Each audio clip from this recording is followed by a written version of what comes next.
Assalamualaikum warahmatullahi wabarakatuh. Waalaikumsalam warahmatullahi wabarakatuh. Alhamdulillahirrabbilalamin. Sahabat religi kantor Kementerian Agama Kabupaten Bantul yang dirahmati Allah Subhanahu wa taala. Selamat berjumpa kembali dalam acara talkshow transformasi layanan umat pada kesempatan sore hari ini. Alhamdulillah saya sudah bersama dengan Kepala Kantor Kementerian Agama Kabupaten Bantul, Bapak Haji Aidi Johansa SHG MM. Selamat sore Bapak. Selamat sore Pak Trubus. Alhamdulillah, alhamdulillah sehat Bapak, kita semua sehat. Dan semoga Bapak juga beserta keluarga sehat. Amin amin. Amin alhamdulillah. Bapak, pada kesempatan sore hari ini kita akan mencoba untuk membahas tentang menuju hari kemenangan. Jadi tak terasa kita sudah di penghujung acara Ramadan pada tahun ini dan sebentar lagi kita akan masuk pada Idul Fitri. Untuk itu maka akan kita sampaikan beberapa hal terkait dengan setelah Ramadan ini. Bapak nanti monggo untuk dijelaskan kepada sahabat religi kita dimanapun berada tentang menuju hari kemenangan. Untuk itu waktu disilakan kepada Bapak Haji Aidi Johansa tentang apa itu makna dan istilah hari kemenangan itu. Monggo. Assalamualaikum warahmatullahi wabarakatuh. Waalaikumsalam warahmatullahi wabarakatuh. Bismillahirrahmanirrahim. Alhamdulillahirabbil alamin wassalatu wassalamu ala Rasulillah Sayyidina wa Maulana Muhammad wa ala alihi wa sahbihi ajma'in, amma ba'd. Alhamdulillah kita bersyukur kepada Allah Subhanahu wa taala. Tidak terasa kita sudah hampir menjelang hari raya Idul Fitri 1443 Hijriah. Mudah-mudahan kita berdoa dan berharap kepada Allah semoga kita disampaikan pada akhir bulan Ramadan ini dan kita semua termasuk orang-orang yang mendapat kemenangan. Amin. Terkait dengan hari kemenangan, memang ini merupakan istilah yang tentu ini menjadi harapan kita semua. Bagi yang berpuasa, menurut saya ini memang hari kemenangan itu ada beberapa dimensi. Ya. Yang pertama tentu kita kaitkan dengan firman Allah dalam Al-Quran, ya. A'udzubillahi minasyaitonirrajim. Ya ayyuhalladzina amanu kutiba alaikumussyam kama kutiba alal ladzina min qablikum la'allakum tattaqun. Jadi orang yang menang ketika berpuasa tentu adalah harapannya bisa menjadi la'allakum tattaqun, yaitu orang yang bertakwa. Orang yang bertakwa itu adalah orang yang bisa melindungi dirinya dan keluarganya ataupun juga orang lain dari kemurkaan Allah. Maka biasa diterjemahkan orang bertakwa itu adalah orang yang bisa menjalankan perintah-perintah Allah dan juga menjauhi larangan-larangan Allah. Itu mungkin dimensi yang pertama. Wah, luar biasa sekali. Ternyata dimensi yang pertama langsung menukik pada ketakwaan yang itu akan berimplementasi pada diri kita masing-masing. Semakin orang tinggi tingkat ketakwaannya, tentunya dia akan semakin tawadhu, ya. Memang ada lagi selain takwa, la'allakum tattaqun, ada lagi. Ya, jadi sekali lagi saya tambahkan bahwa ketakwaan itu merupakan kemenangan kita di hadapan Allah, karena orang yang bertakwa itu kata Allah adalah orang yang paling mulia di sisinya. Jadi kemuliaan itulah sebenarnya yang ingin kita cari di hadapan Allah Subhanahu wa taala. Itu yang pertama menurut saya. Yang kedua, bahwa hari kemenangan pada hari raya Fitri ini tentu adalah kita diminta oleh Allah untuk menyempurnakan bilangan puasa kita. Dan di akhirnya adalah walitukabbirullaha ala ma hadakum wa la'allakum tashkurun. Jadi setelah kita menyempurnakan 30 hari kita berpuasa, maka hendaklah kita bisa mengagungkan Allah, membesarkan Allah. Dengan kata lain ya, kita menganggap bahwa kita ini di hadapan Allah adalah kecil. Tidak ada rasa sombong dan takabur. Dan ini menunjukkan betapa harapannya ya, dengan adanya hari kemenangan ini kita mengumandangkan takbir, tahmid, kemudian juga takdis, itu dalam rangka membangun hubungan yang baik dengan Allah Subhanahu wa taala. Sebab kunci dari kesalahan manusia itu yang pertama adalah sikap takabur. Jadi kalau ada perasaan sombong itu bisa menjadi pangkal dari semua kesalahan. Ya, itu. Dan itu yang dilakukan oleh iblis ketika dia tidak mau bersujud kepada Nabi Adam. Ya.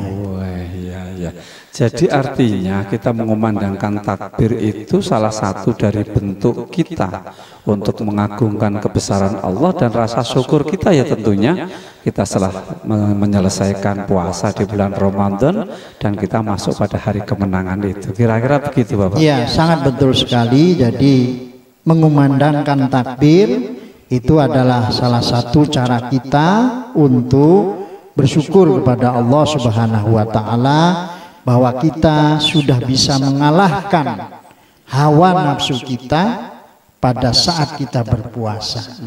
Dan kita syukur kepada Allah tanpa ada pertolongan dari Allah ataupun adanya dengan ketentuan agama di mana kita diwajibkan berpuasa. Itu sebenarnya hikmah yang luar biasa yang harus kita syukuri dan terima kasih tentunya kita kepada Allah Subhanahu wa taala. Kenapa kita diperintahkan untuk berpuasa? Jadi maka harapan saya ya sesuai dengan apa yang diperintahkan Allah tadi dalam rangka merayakan kemenangan kita, ya kita memperbanyak takbir, ya. Dan takbir kita tahun ini tentu berbeda ya dengan tahun yang dulu ya, mungkin sebelum adanya pandemi dan sebagainya.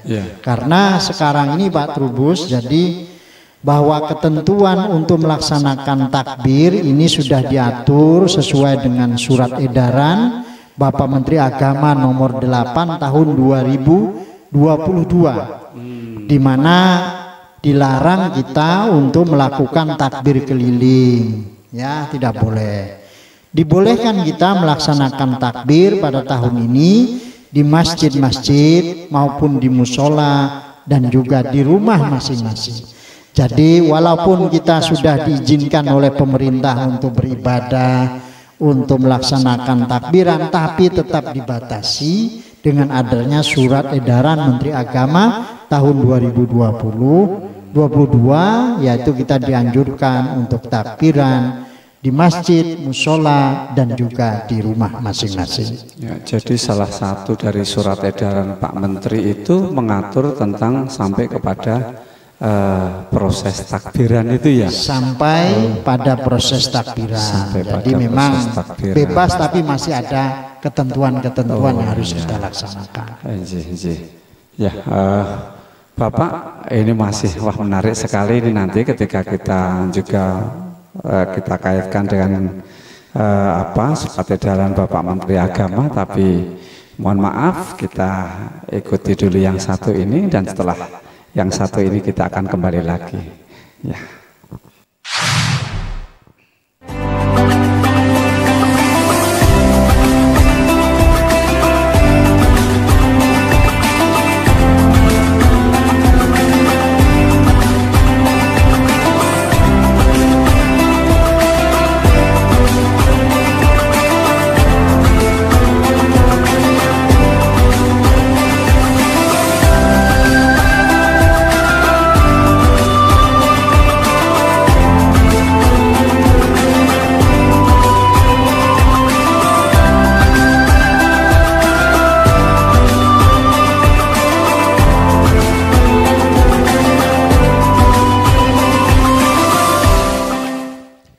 Sahabat religi dimanapun Anda berada, kita lanjutkan materi kita pada kesempatan sore hari ini, yaitu menuju hari kemenangan. Bapak, akan kita pertajam lagi tentang surat edaran ini tadi. Selain daripada mengatur takbir, apakah ada isi lain dari surat edaran Pak Menteri itu? Ya, terkait dengan Idul Fitri memang kita sudah dibolehkan untuk melaksanakan ibadah Ramadan sesuai dengan ketentuan syariat Islam. Dan sekarang kita boleh sholat Idul Fitri. Kalau tahun lalu kan dianjurkan di rumah masing-masing. Sekarang alhamdulillah kita diperbolehkan melaksanakan sholat Idul Fitri secara berjamaah di masjid-masjid maupun di tanah lapang, tapi harapannya tetap dengan protokol kesehatan. Jadi tetap kita berwudu dari rumah, cucinya yang bersih ya.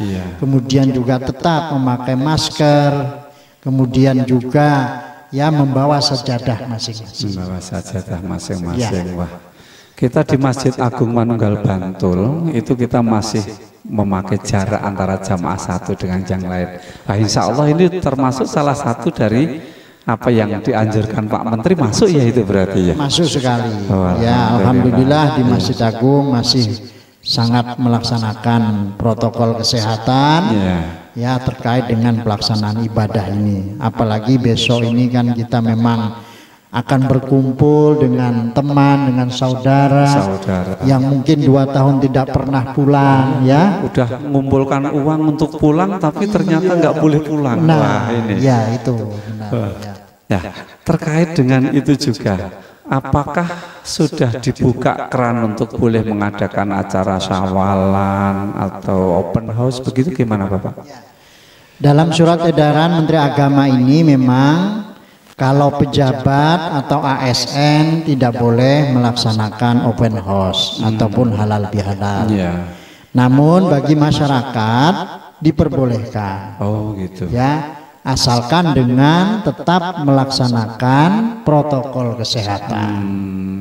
Jadi kalau kita pejabat ASN tidak boleh. Ya, itu. Oh iya, oke.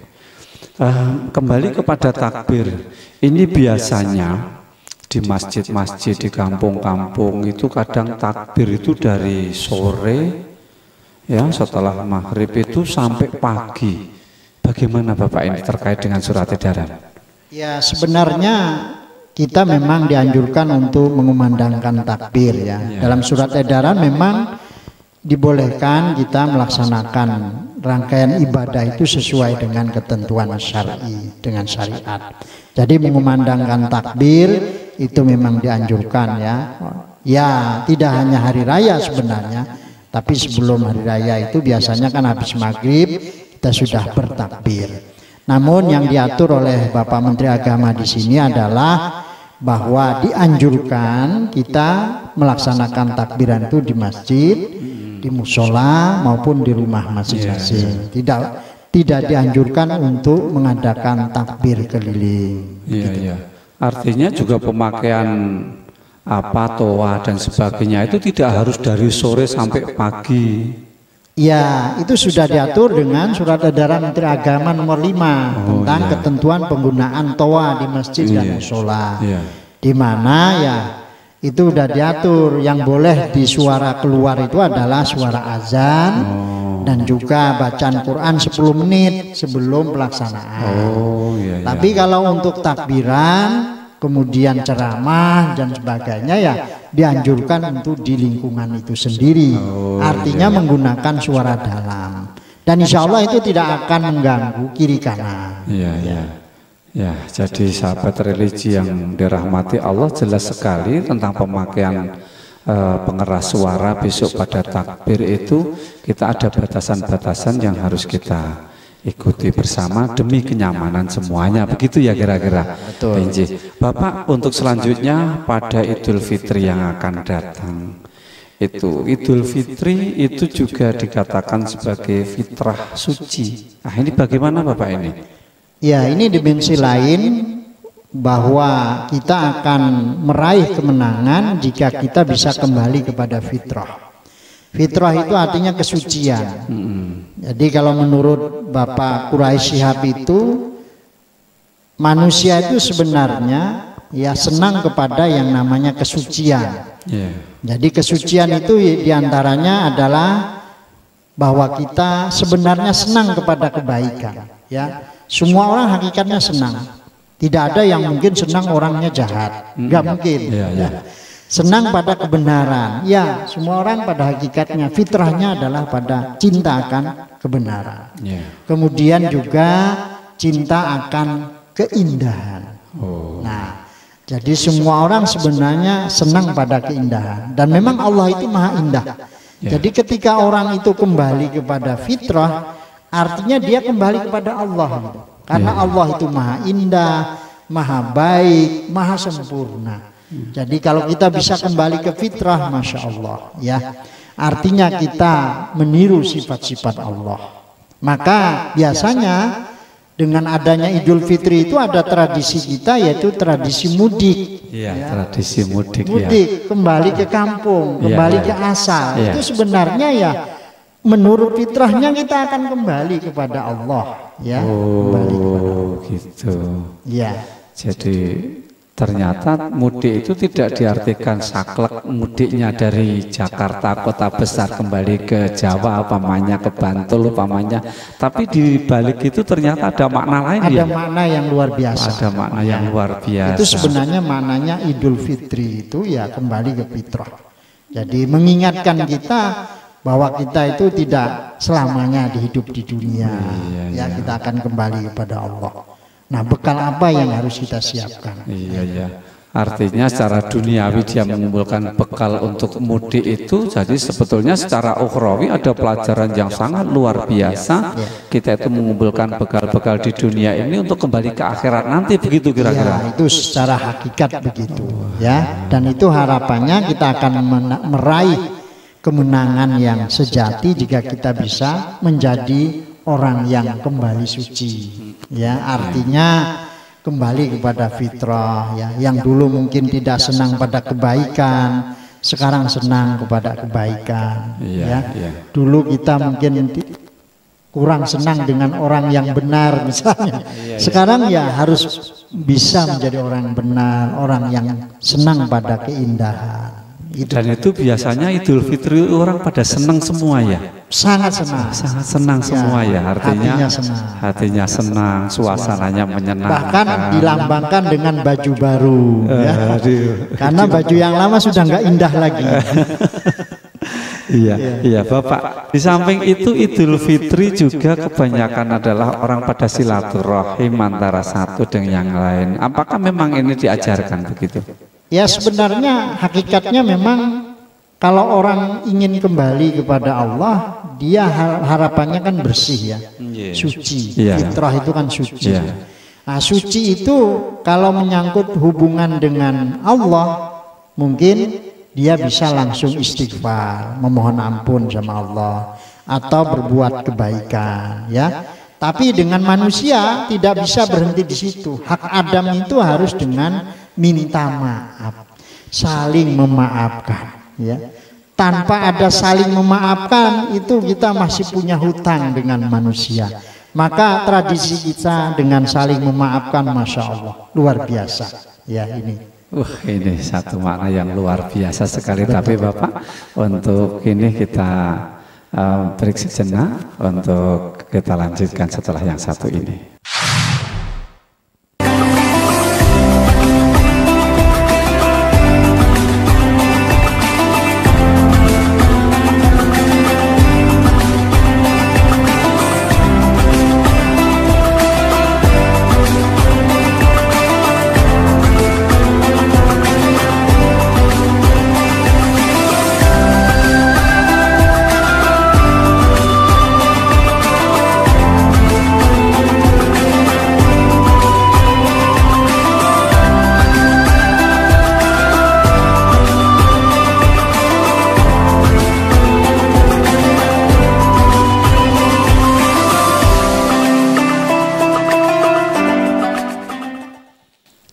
Izin Bapak kita lanjutkan lagi.